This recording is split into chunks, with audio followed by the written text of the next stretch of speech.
యోబు గ్రంథము 14వ అధ్యాయము 14వ వచనాన్ని మనం కలిసి చదువుకుందాం. యోబు గ్రంథము 14వ అధ్యాయము 14వ వచనాన్ని మనం కలిసి చదువుకుందాం. మరణమైన తరువాత నరులు బ్రతుకుదురా, అలాగుండి నెడల నాకు విడుదల కలుగు వరకు నా 5 దినములన్నీ నేను కనిపెట్టి ఉందును. ప్రభు సాయం కొరకు చిన్న ప్రార్థన చేసుకుందాం.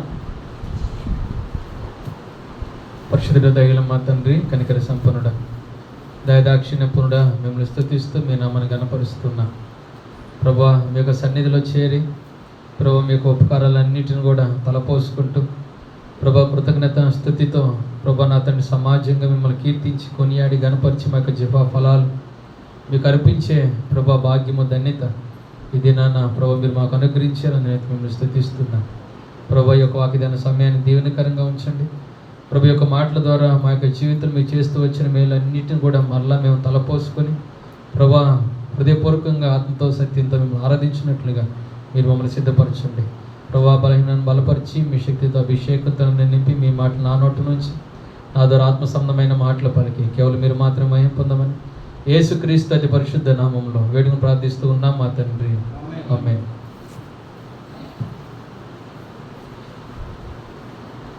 యోబు గ్రంథము 14వ అధ్యాయము 14వ వచనాన్ని మనము చదువుతూ వచ్చాం. ఈ యొక్క వచనంలో ప్రారంభ భాగాన్ని మనం గమనించగలిగితే మరణమైన తర్వాత నరులు బ్రతుకుదురా అన్నటువంటి ప్రశ్న ఇక్కడ మనం చూస్తాం. కాబట్టి ఇక్కడ భక్తుడు తన జీవితంలో తనకున్న ప్రశ్నను ఈ విధంగా అడుగుతున్నాడు. ఏమనంటే, మరణమైన తర్వాత ఒకవేళ నరులు బ్రతుకుతారా, బ్రతికే అవకాశం ఉందా, మరణించిన తర్వాత ఎవరైనా బ్రతికేవారిగా ఉంటారా అన్నటువంటి ప్రశ్న తన జీవితంలో వచ్చింది. అయితే మన యొక్క జీవితాల్లో కూడా ఈ యొక్క ప్రశ్న మనం వేసుకోగలిగితే మరణమైన తర్వాత నరుల్లో మరలా బ్రతికే అవకాశం ఉందా అన్నటువంటి విషయాన్ని మనం కూడా ఆలోచించగలిగితే మరి బైబిల్ గ్రంథం ఏమి జవాబిస్తూ ఉంది, బైబిల్ గ్రంథంలో మనకి ఎటువంటి జవాబు దొరుకుతూ ఉంది అన్నప్పుడు వాస్తవానికి మనం జాగ్రత్తగా గమనించగలిగితే ప్రభువైన దేవుడు ఈ యొక్క భూమి మీద మొట్టమొదటి మానవులుగా ఆ యొక్క ఆది దంపతులైన ఆదాము అవ్వలను ఆయన నిర్మిస్తూ వచ్చాడు. అయితే ఇప్పుడు ప్రశ్న ఏంటంటే, దేవుడు వారికి మరణాన్ని పెట్టాడా లేదా, దేవుడు వారికి ముగింపును ఇచ్చాడా లేదా, లేదా వారు ఒక దినాన వారు మరణించకుండా వారు నిరంతరము నిత్యము మరణమే లేకుండా వారు బ్రతుకున్నట్లుగా దేవుడు వారికి అవకాశం ఇచ్చాడా? ఈ ప్రశ్న అర్థమైంది కదా. వారు మరణించే అవకాశం ఉందా, ఏదో ఒక దినాన వారు మరణించాలా, లేకపోతే వారు మరణించకుండా నిరంతరము నిత్యము జీవించే భాగ్యము ధన్యత అన్నది దేవుడు వారికి అనుగ్రహించాడా? ఈ యొక్క ప్రశ్నకు జవాబుగా మనం జాగ్రత్తగా ఆలోచించగలిగితే, ఒకవేళ మిమ్మల్ని అడిగితే మీరేం చెప్తారు? దేవుడు ఆ యొక్క ఆది దంపతులైన ఆదాము అవ్వలకి లేకపోతే మొట్టమొదటి మానవులకి దేవుడు సృష్టించి తన పోలిక తన స్వరూపం చొప్పున చేసుకున్న ఆ మానవులకు దేవుడు మరణాన్ని ఇచ్చాడా, మరణాన్ని అప్పగించాడా, మరణాన్ని నియమించాడా, వారు ఒక దినాన మరణించాలి అని చెప్పి నిర్ణయించాడా, లేకపోతే వారు మరణమే లేకుండా నిరంతరం జీవించే స్థితిని ఇచ్చాడా? మరణమే లేకుండా జీవించే స్థితి. ఆదికాండము 3వ అధ్యాయము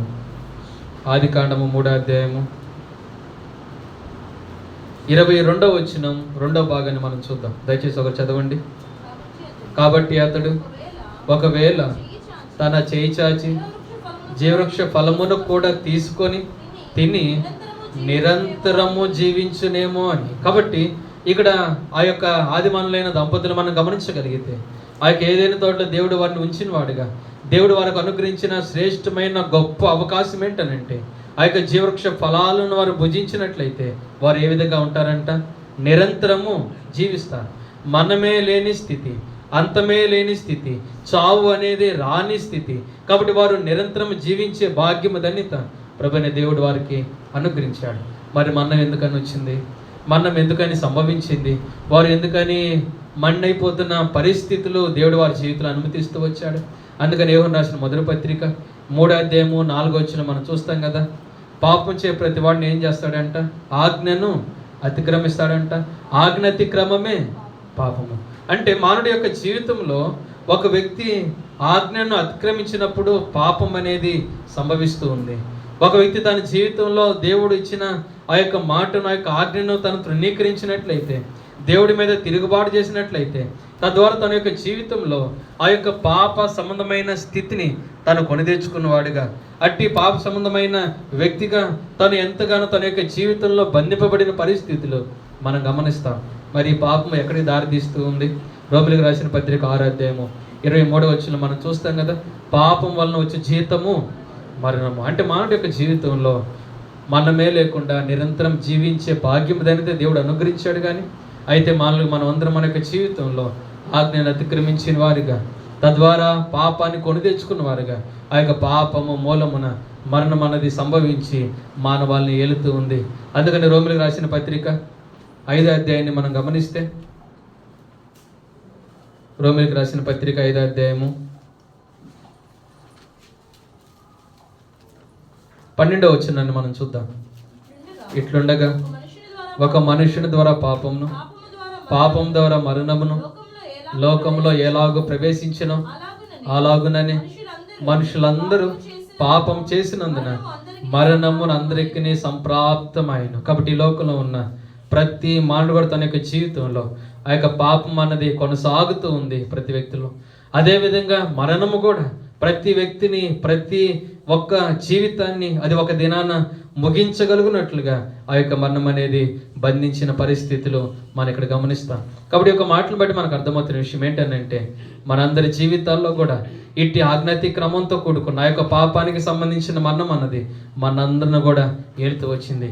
అయితే ఇప్పుడు మనం ప్రాముఖ్యమైన భాగంలోకి మనం వెళ్తాం. ఈ భాగం ఏంటనంటే, ఒకవేళ మన యొక్క జీవితంలో ఇదే పాపంలో, దేవుని ఎరుగని స్థితిలో, పాపానికి విడుదల విమోచన పొందుకోలేని పరిస్థితుల్లో ఒకవేళ మరణించి ఉంటే, మంటి పాలు అయ్యి ఉంటే, మన యొక్క జీవితంలో మనం ఎటువంటి పరిస్థితిలో ఉండేవారు, మనకి ఏది సంభవించేది, ఇటు మరణ సంబంధమైన స్థితి అన్నది మన యొక్క జీవితాలను ఎక్కడికి దారితీసేది.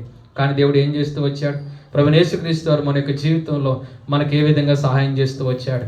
ఒక 5 మాటలు ఇదేనని మనం చూద్దాం. మొట్టమొదటి మనం గమనించగలిగితే, పాపంలో ఉన్న ఒక వ్యక్తి అంటే స్థితిలో మరణాన్ని ఒకవేళ తను పొందుకోనే పరిస్థితిలో తను ఉన్నట్లయితే తన యొక్క జీవితంలో ఏం కలిగి ఉన్నాడు? రోమిలికి రాసిన పత్రిక 7వ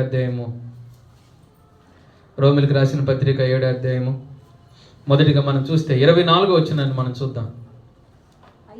అయ్యో నేనంత దౌర్భాగ్యుడను, ఇట్టి మరణమునకు లోనకు శరీరము నుండి నన్ను ఎవడు విడిపించును? కాబట్టి పౌలు భక్తుడు ఎంతో దుఃఖంతో, తను ఎంతో కన్నీటితో, తన హృదయంలో ఎంతో ప్రశ్నతో తను ఈ విధంగా అడుగుతున్నాడు, అయ్యో ఇట్టి మరణకరమగు శరీరము నుండి నన్ను ఎవరు విడిపించును? కాబట్టి తన జీవితంలో, లేకపోతే మనందరి జీవితాల్లో కూడా ఈ యొక్క మరణం అన్నది ఏం తెలియజేస్తూ ఉందనంటే, ఇటు మరణాన్ని బట్టి ఒక వ్యక్తి తన యొక్క హృదయంలో ఏం కలిగి ఉన్నాడంటే, భయము కలిగి ఉన్నాడు, తన హృదయంలో దుఃఖం కలిగి ఉన్నాడు, తన హృదయంలో వేదన కలిగి ఉన్నాడు, తన జీవితంలో ప్రశ్న అనేది తలెత్తింది కానీ దానికి జవాబు దొరకని పరిస్థితి. కీర్తన గ్రంథం 55వ అధ్యాయము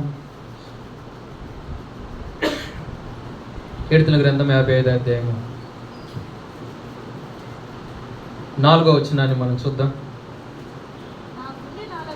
నా గుండె నాలో వేదన పడుచున్నది, మరణ భయము నాలో పుట్టుచున్నది. కాబట్టి మనందరి జీవితాల్లో కూడా ఒకప్పుడు గమనించగలిగితే, ఈ యొక్క మరణానికి సంబంధించిన దుఃఖం అన్నది, మరణానికి సంబంధించిన ఆవేదన అన్నది, మరణానికి సంబంధించిన భయం అన్నది మనల్ని ఏలుతూ వచ్చింది, మనకు హృదయాలను ఏలుతూ వచ్చింది, అది ప్రశ్నగా మిగిలిపోతూ వచ్చింది. అది మాత్రమే కాదు కానీ ఆ యొక్క తర్వాతకి సంబంధించిన ఆ యొక్క శ్రేష్టమైనవి దేవుడు ఏదైతే సిద్ధపరిచాడో దానికి సంబంధించిన ఎటువంటి ఆశ లేని స్థితిలో మన యొక్క జీవితంలో ఈ విధంగా ఈ యొక్క మరణ బంధకాలు మనల్ని బంధిస్తూ వచ్చాయి. మరి ఇటువంటి పరిస్థితుల్లో మానవుడైన వాడు ఏం చేయాలి? మానవుడు తన యొక్క జీవితంలో ఏం చేస్తే తను బ్రతుకుతాడు? యేసుకేలు గ్రంథము 18వ అధ్యాయము. మానవుడు ఏం చేయాలి? తను ఏం చేస్తే బ్రతుకుతాడు? 18వ అధ్యాయం 21వ వచనాన్ని మనం చూద్దాం. అయితే దుష్టుడు తాను చేసిన పాపములన్నిటిని విడిచి, నా కట్టడలన్నిటిని అనుసరించి, నీతిని అనుసరించి న్యాయము జరిగించిన ఎడల అతడు మరణము నందడు, అవశ్యముగా అతడు బ్రతుకును. అంటే ఒక వ్యక్తి తన జీవితంలో మరణము నొందకుండా ఉండాలంటే, తను మరణము అనే ఆ యొక్క స్థితిలోకి వెళ్లకుండా తను బ్రతకాలి అంటే, మరణాన్ని తను జయించాలని అంటే తను ఏం చేయాలంట? దుష్టుడు తాను చేసిన పాపములన్నిటినీ వేడిచి అన్నట్టు మాట మనం చూస్తాం. మరి నేను మన యొక్క జీవితంలో ఈ పాపాలను ఏ విధంగా విడవగలుగుతూ వచ్చాం? నీతిని అనుసరించి నీతిమంతులుగా మార్చబడుతూ వచ్చాం. మన యొక్క జీవితంలో ఇటు భాసవంతమైన బంధకాలతో కూడుకున్న మరణాన్ని మనం ఏ విధంగా జయించిన వారుగా ఉన్నాం. దీని కొరకు మన ప్రభు యేసుక్రీస్తు వారు ఏ విధంగా మనం సహాయం చేస్తూ వచ్చారు. యోహాను సువార్త 19వ అధ్యాయము, యోహాను సువార్త 19వ అధ్యాయము 4వ వచనాన్ని మనం చూద్దాం. పిలాతు మరలా వెలుపలికి వచ్చి, ఇదిగో ఈయనందు ఏ దోషమును నాకు కనబడలేదని మీకు తెలియనట్లు ఈయనను మీ వద్దకు వెలుపలికి తీసుకొని వచ్చుచున్నానని వారితో చెప్పాను. కాబట్టి ఇక్కడ మన ప్రభు యేసుక్రీస్తుని మనం చూస్తాం. ఆయన ఏ పాపం లేనివాడు, ఆయన ఏ దోషం లేనివాడు, ఆయన పరిశుద్ధుడు, ఆయన పవిత్రుడు, ఆయన నిర్దోషి, ఆయన నిష్కల్మషుడు, ఆయన పాపంలో చేరక ప్రత్యేకంగా ఉన్నవాడు, ఆయన ఏ పాపము ఎరుగని ప్రభు యేసుక్రీస్తు వారు అయితే ఏమవుతూ వచ్చాడు అన్న మాటను మనం ఇక్కడ గమనించగలిగితే 4వ వచనం మనం చూస్తాం కదా. ఇదిగో ఈయన యందు ఏ దోషమును నాకు కనబడలేదు. కానీ ఇక్కడ వారందరూ ఏమంటున్నారంటే ఈయనను సిలువ వేయండి, ఈయనను సిలువ వేయండి అన్నటువంటి ఆ యొక్క కేకలే గెలుస్తూ వచ్చాయి. ప్రభు యేసుక్రీస్తు వారు సిలువకు అప్పగించబడుతూ వచ్చాడు. ఆయన కొరడ దెబ్బల ద్వారా గాయపరచబడుతూ వచ్చాడు. ఆయన మన యొక్క అతిక్రమణ నిమిత్తం గాయపరచబడ్డాడు. మన దోష నిమిత్తం నల్లగొట్టబడుతూ వచ్చాడు. మన యొక్క సమాధానార్థమైన శిక్ష ఆయన మీద పడుతూ వచ్చింది. అంత మాత్రమే కాదు, ఆయన మరణము ద్వారా, అది మాత్రమే కాదు, శిలువ మరణం ద్వారా సమాధి చేయబడిన స్థితిలో నుంచి ప్రభు యేసుక్రీస్తు వారు ఏమయ్యారంటే అపోస్తుల కార్యములు 13వ అధ్యాయము, అపోస్తుల కార్యములు 13వ అధ్యాయము 28వ వచనాన్ని మనం చూద్దాం. ఆయన యందు మరణమునకు తగిన హేతువేది కనబడకపోయినను ఆయనను చంపింపవలెనని వారు పిలాతును వేడుకొనేది. కాబట్టి ఆయన మరణానికి సంబంధించిన హేతువేది కూడా ఆయనలో కనబడలేదంట. కానీ ప్రభు యేసుక్రీస్తు వారు మన కొరకు, మనకు బదులుగా ఆయన యొక్క కల్వరి సిలువలో బలి అయిపోయాడు. ఆయన సమాధి చేయబడ్డాడు. దోషాలు మనవి, పాపం మనది. అది మాత్రమే కాదు, ఈ యొక్క లోక సంబంధమైన స్థితి బట్టి అపవిత్రమైన మాలిన్యంతో చిక్కుకుని విడుదల విమోచన లేని పరిస్థితిలో మన యొక్క జీవితంలో మనకు శిక్ష రావాలి. అయితే ప్రభువైన దేవుడు మనకు బదులుగా ఆయన మరణించాడు. అందరితో మిగిలేదు. కానీ ఒక మాట మనం చూద్దాం. అపోస్తుల కార్యములు 2వ అధ్యాయము, అపోస్తుల కార్యములు 2వ అధ్యాయము 24వ వచనాన్ని మనం చూద్దాం. 2వ అధ్యాయం 24వ వచనం. మరణం ఆయనను బంధించిండుట అసాధ్యము గనుక దేవుడు మరణ వేదనను తొలగించి ఆయనను లేపెను. మన ప్రభు యేసుక్రీస్తు వారు మరణాన్ని జయించిన దేవుడిగా ఉన్నాడు. పాపపు ముళ్ళును విరిచిన దేవుడిగా ఉన్నాడు. సమాధిని జయించిన దేవుడిగా ఉన్నాడు. అపవాదిని జయించిన దేవుడిగా ఉన్నాడు. లోకాన్ని జయించిన దేవుడిగా ఉన్నాడు. సమస్తానికి పైగా అధికారాన్ని కలిగిన ఆ యొక్క దేవాతి దేవుడు మన యొక్క జీవితంలో మరణాన్ని గెలిచి, మరణాన్ని జయించి మనకేం అనుగ్రహించాడంటే హెబ్రీయులకు రాసిన పత్రిక 2వ అధ్యాయము, హెబ్రీయులకు రాసిన పత్రిక 2వ అధ్యాయము 15వ వచనాన్ని కలిసి చదువుకుందాం. హెబ్రీయులకు రాసిన పత్రిక 2వ అధ్యాయము 15వ వచనాన్ని కలిసి చదువుకుందాం. కాబట్టి ఆ పిల్లలు రక్త మాంసములు గలవారైనందున ఆ ప్రకారమే మరణము యొక్క బలము గల వానిని, అనగా అపవాదిని మరణము ద్వారా నశింపజేయుటకును, జీవితకాలం అంతా మరణ భయము చేత దాస్యమునకు లోబడిన వారిని విడిపించుటకును ఆయన కూడా రక్త మాంసములలో పాలువాడైన. మన ప్రభు యేసుక్రీస్తు వారు రక్త మాంసంలో పాలువాడైన వాడిగా పాప శరీరాకారంతో యొక్క లోకానికి ఆయన పంపబడి ఆయన శరీరమందు పాపమునకు శిక్ష ఆయన భరించి మన యొక్క దోషాలు, అతిక్రమాలన్నిటికీ కూడా మనకు బదులుగా ఆయన బలి అయిపోయి ఆయన మరణించి అయితే ఆయన తిరిగి లేచిన దేవుడిగా ఏ విధంగా విజయాన్ని పొందుకుంటూ వచ్చాడు, అదే విధంగా మరణ భయములో నుండి, మరణమనే దాసత్వపు సంఖ్యలో నుండి దేవుడు మనల్ని విడిపించాడు. దేవుడు మనల్ని తప్పించాడు. దేవుడు మనల్ని బ్రతికించాడు. ఆ యొక్క మరణపు ముళ్ళును విరిచివేశాడు. అది మాత్రమే కాదు, ఆ యొక్క పాప సంబంధమైన ఆ యొక్క ఆజ్ఞ అతిక్రమంతో కూడుకున్న ఏ మరణమైతే మనల్ని ఏలుతూ వచ్చిందో దానిలో నుంచి ప్రభువైన దేవుడు మనం తప్పిస్తూ వచ్చాడు. అందుకనే ఒక మాట మనం కలిసి చదువుకుందాం. 116వ కీర్తన, కీర్తన గ్రంథం 116వ అధ్యాయము యొక్క ప్రాముఖ్యమైన వచనాన్ని మనం మొట్టమొదటిగా ప్రభుని ఆరాధన చేయడానికి సహాయకరంగా మనం కలిసి చదువుకుందాం. కీర్తన గ్రంథం 116వ అధ్యాయము 8వ వచనాన్ని కలిసి చదువుకుందాం. 8వ వచనం. మరణము నుండి నా ప్రాణమును, కన్నీళ్లు విడవకుండా నా కన్నులను, జారి పడకుండా నా పాదములను నీవు తప్పించు. నా ప్రభు, నా జీవితంలో ఒకప్పుడు మరణానికి సంబంధించిన ప్రశ్న, మరణానికి సంబంధించిన వేదన, మరణానికి సంబంధించిన దుఃఖము నా హృదయంలో ఉంది ప్రభా. అది మాత్రమే కాదు, మరణ భయం అన్నది నన్ను పట్టి పీడిస్తూ వచ్చింది. దానిలో నుంచి ఏ విధంగా విడుదల పొందుకోవాలో తెలియని స్థితిలో నేను ఉంటూ వచ్చాను. నా యొక్క పాపం ఏ విధంగా విడిచిపెట్టి నేను నీతిమంతుడిగా అవుతానో నాకు తెలియని దుస్థితి ప్రభా. అయితే నాకు బదులుగా నా దోషాలన్నీ నువ్వు భరించి, నాకు బదులుగా నువ్వు మరణించావు.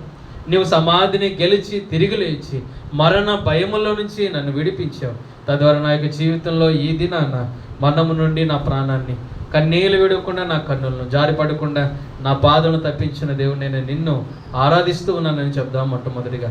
రెండో మాట మనం చూస్తే హెబ్రీయులకు రాసిన పత్రిక 12వ అధ్యాయము. ఒక వ్యక్తి పాపంలోనే ఉండి తన జీవితంలో మరణించి ఉండుంటే, లేదా మన జీవితాలు కూడా అటువంటి స్థితిలో ఉండుంటే ఏం జరిగేది? అయితే ప్రభువైన దేవుడు ఏ విధంగా మనం సాయం చేస్తూ వచ్చాడు. హెబ్రీయులకు రాసిన పత్రిక 12వ అధ్యాయము 17వ వచనాన్ని మనం చూద్దాం. ఏశావు ఆ తరువాత ఆశీర్వాదం పొందుకోరి కన్నీళ్లు విడిచుచు దాని కోసరము శ్రద్ధతో వెతికినను మారు మనసు పొందని అవకాశము దొరకక విసర్జింపబడినని మీరు ఎరుగుతారు. రెండవది మనం ఇక్కడ గమనించగలిగితే ఏశావు యొక్క జీవితాన్ని మనం చూసాం. తను ఏం చేశాడంట? కన్నీరు గార్చాడు. తను ఎంతో వేదన పడ్డాడు, ఎంతో బ్రతిలాడుతూ వచ్చాడు. కానీ తనకు ఏ అవకాశం దొరక విసర్జింపబడ్డాడంట? ఏ అవకాశం దొరక విసర్జింపబడ్డాడంట? మారు మనసు పొంద అవకాశం దొరకక విసర్జింపబడిన స్థితి.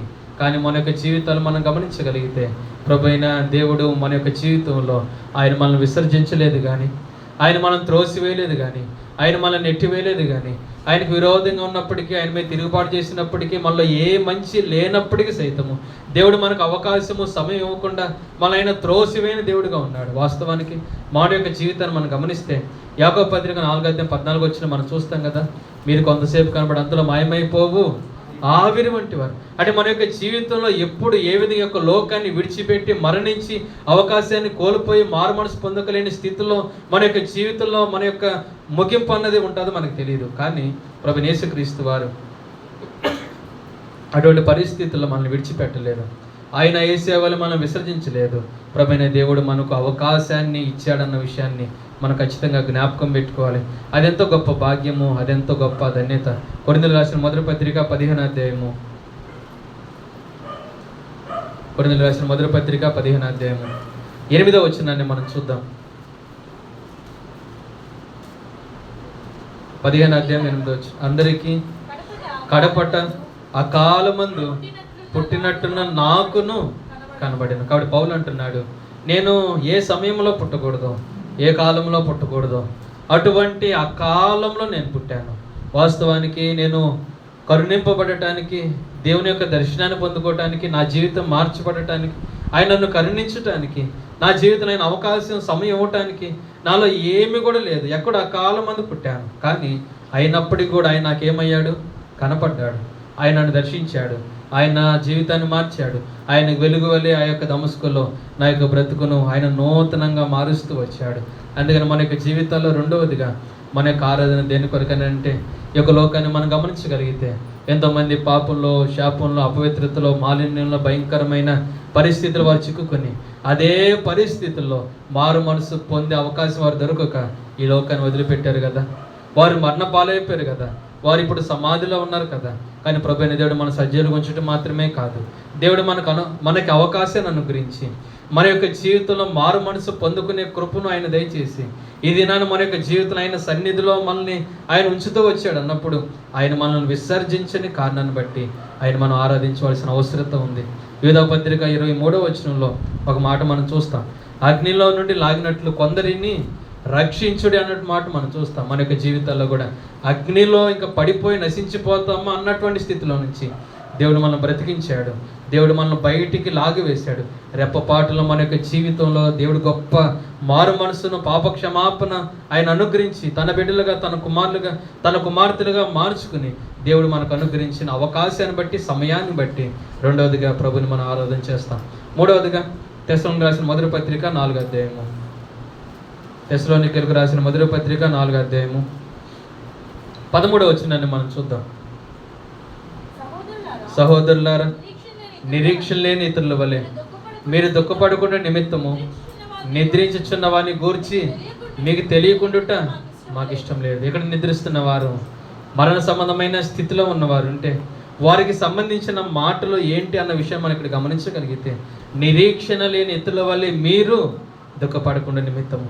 అంటే మన యొక్క జీవితంలో ఈ యొక్క పాప సంబంధమైన స్థితితో కూడుకున్న మరణంలో మనం ప్రవేశించాము అన్నప్పుడు మన యొక్క జీవితంలో అది మాత్రమే కాదు, మనల్ని బట్టి ఏ ఒక్కరు కూడా ఏం లేదంటే నిరీక్షణ లేని స్థితి. కారణం ఏంటనంటే మన జీవితంలో మనం ఒకప్పుడు ఏ విధంగా ఉన్నాం, మనం ఏ విధంగా బ్రతికాం, మన యొక్క పరిస్థితి ఏంటి. ఎఫెసీయులకు రాసిన పత్రిక 2వ అధ్యాయము, ఎఫెసీయులకు రాసిన పత్రిక 2వ అధ్యాయము, ఇక్కడ ఒక మంచి మాట మనం చూస్తాం. 12వ వచనాన్ని మనం చూద్దాం. ఒకప్పుడు మన స్థితి ఏంటి?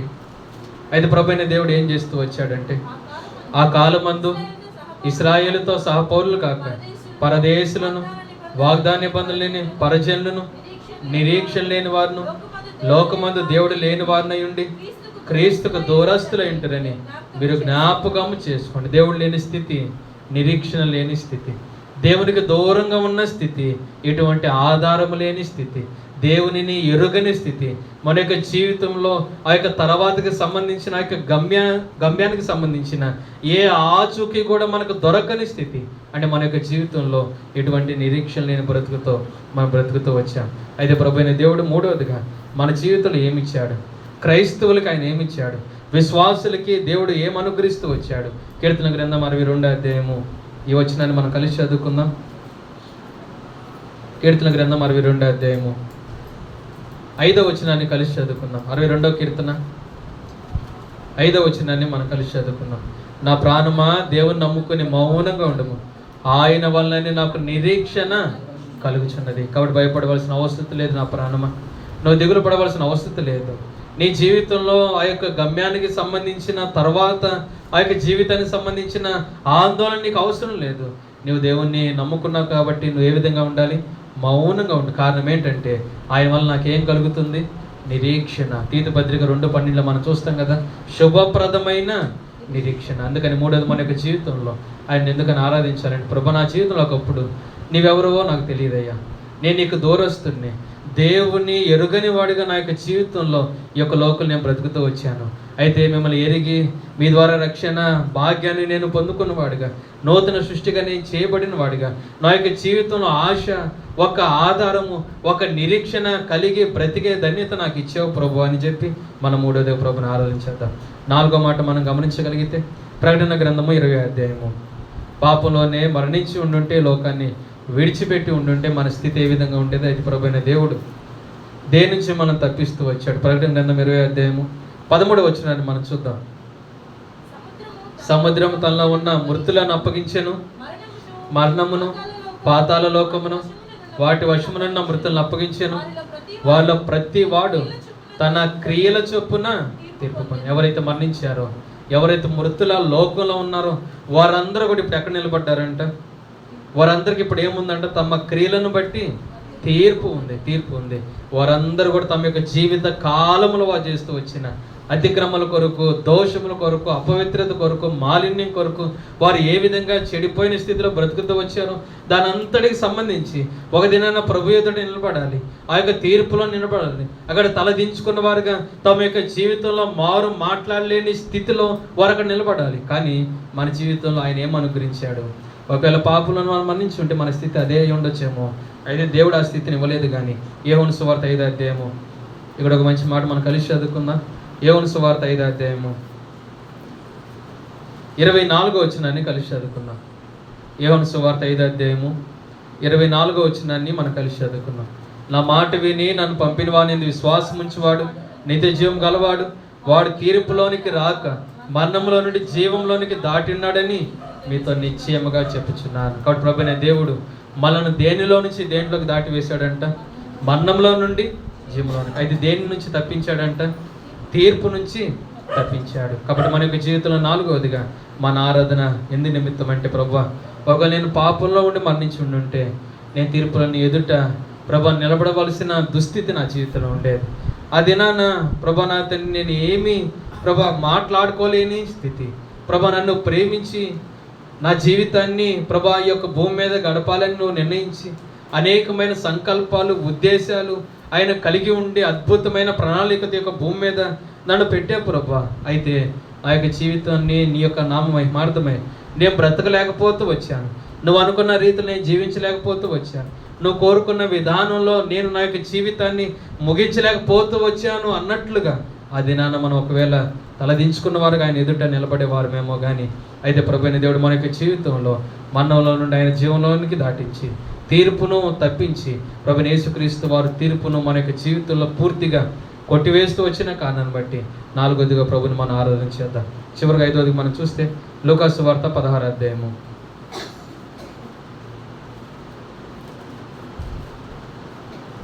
లూకా సువార్త 16వ అధ్యాయము 24వ వచనాన్ని మనం చూద్దాం.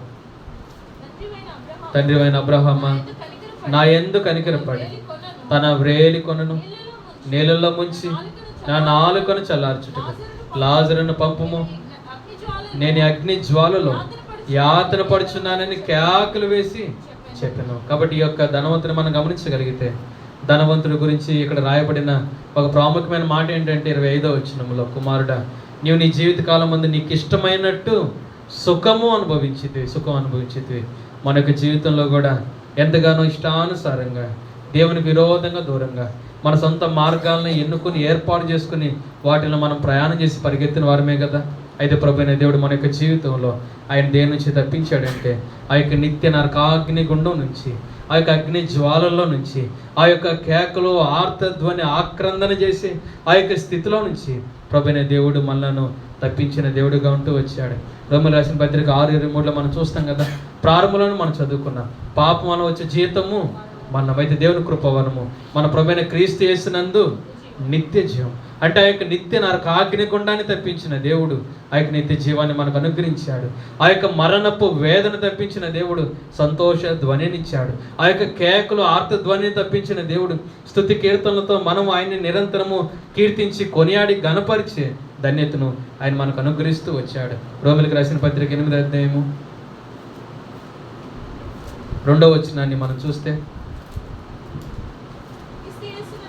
క్రీస్తు యేసునందు జీవం నిచ్చు ఆత్మ యొక్క నియమము పాప మరణముల నియమము నుండి నన్ను విడిపించాను. చాలు పాప మరణము నియమము నుండి విడిపించబడిన మనము మన యొక్క జీవితంలో క్రీస్తు యేసునందు ఏ నియమము మనకు అనుగ్రహింపబడిందంట? క్రీస్తు యేసునందు జీవమునిచ్చు నియమము. కాబట్టి మన యొక్క జీవితంలో ప్రభువైన దేవుడు పాప మరణ సంబంధమైన నియమాన్ని, నిత్య నరకాగ్ని గుండపు వేదన ఆయన కొట్టివేసి ఆయన యొక్క పరలోక సంబంధమైన రాజ్యంలో, ఆ యొక్క నిత్య జీవములో, ఆ యొక్క మనోహరమైన స్థలములో నిత్యము నిమ్మలము కలిగిన నిబ్బరము కలిగిన, అది మాత్రమే కాదు విశ్రాంతితో కూడుకున్న ఆ యొక్క స్థలంలో నిరంతరము జీవించే ధన్యత ప్రభువైన దేవుడు మనకు అనుగ్రహిస్తూ వచ్చాడు. అందుకని మనం ఆయన ఆరాధించబద్దులుగా ఉన్నాం. ఒక మాట మనం కలిసి చదువుకుందాం.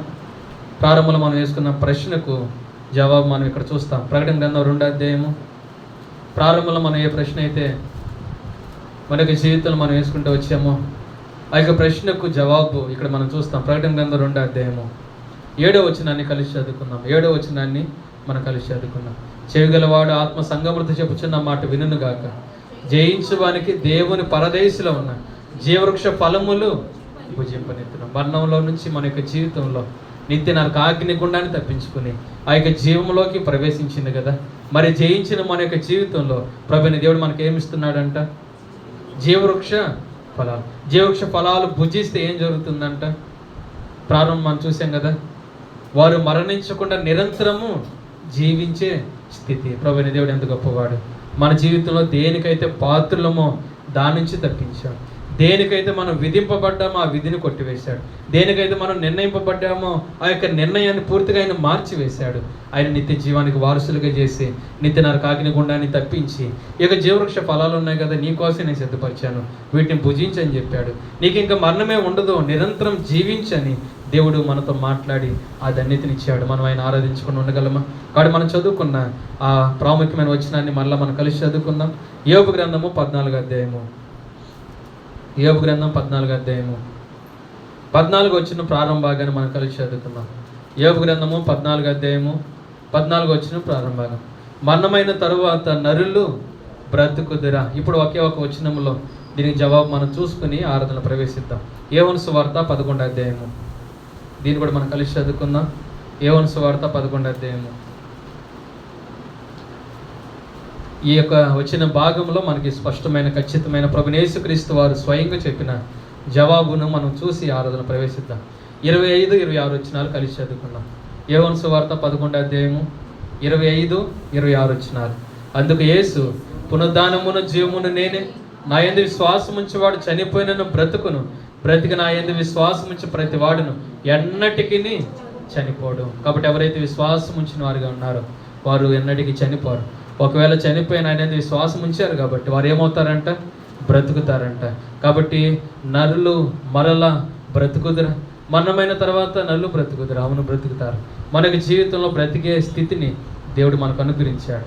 ఈ మాట మన యొక్క మనసులో పెట్టుకుని ప్రభుని మనం ఆరాధించే వారిగా ఉంటాం. కాబట్టి 5 మాటలు మనం చూసాం. మొట్టమొదటి మాట ఏంటంటే, మరణం అనేది మన యొక్క జీవితంలో భయాన్ని, దుఃఖాన్ని, ఆందోళన, ఆక్రందన, ప్రశ్నలు మిగిలించింది.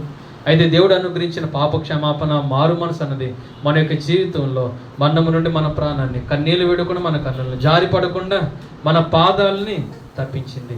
రెండో మాట మనం గమనించగలిగితే, అవకాశం లేని స్థితిలో మారు మనసు పొందటానికి వీలు లేని వారిగా మన జీవితంలో వాస్తవానికి విసర్జింపబడాలి. కానీ దేవుడు మనం ప్రేమించాడు. లోకంలో ఉన్న అనేకుల వల్లే మనం ఉంచలేదు, కానీ దేవుడు మనకి గొప్ప రక్షణ, పాప క్షమాపణ, మారు మనసు అనుగ్రహించి దేవుడు మనకు అనుగ్రహించిన రక్షణను బట్టి అగ్నిలో నుండి లాగినట్లుగా దేవుడు ఒక రెప్పపాట్లు మనం తప్పించిన కారణాన్ని బట్టి, ఎక్కడ ఆ కాలం మంది పుట్టినట్టున్న మనల్ని కూడా ఆయన దర్శించింది. దాన్ని బట్టి రెండోది మనం ఆరాధించాలి. మూడోది మనం గమనించగలిగితే, ఒకప్పుడు నిరీక్షణ లేదు, ఒకప్పుడు దేవుడు అంటే ఎవరో తెలియదు, ఒకప్పుడు ఆయనకి దూరస్తులు. కానీ ఈ దినాన శుభప్రదమైన నిరీక్షణతో ధైర్యంతో యొక్క లోకంలో బ్రతికే ధన్యత ప్రభు మనకు అనుగ్రహించాడు. నాలుగోది మనం గమనించగలిగితే, ఒకవేళ మనము ఇట్టి స్థితిలో మరణించి ఉండుంటే తీర్పులో నిలబడే వాళ్ళము నిస్సహాయమైన స్థితిలో. అయితే దేవుడు తీర్పు నుంచి తప్పించాడు, మరణంలో నుంచి ఆ యొక్క జీవంలోకి దాటించాడు. అన్నప్పుడు నిత్య నరకాగ్ని గుండాన్ని తప్పించాడు. నిత్య జీవంలో ఆయనతో కూడా సదాకాలం ఉండే భాగ్యం దానితో దేవుడు మనకు అనుగ్రహించాడు. ఇంకా మరణము లేనే లేదు. ఇంకా ఎప్పటికీ మరణం మనను ఏలనే ఏలదు. సదాకాలము, నిరంతరం, అంతేలేని సంవత్సరాలు, యుగాలు ఆయనతో కూడా సజీవులుగా మనము రాజ్యం చేయబోతున్నాం.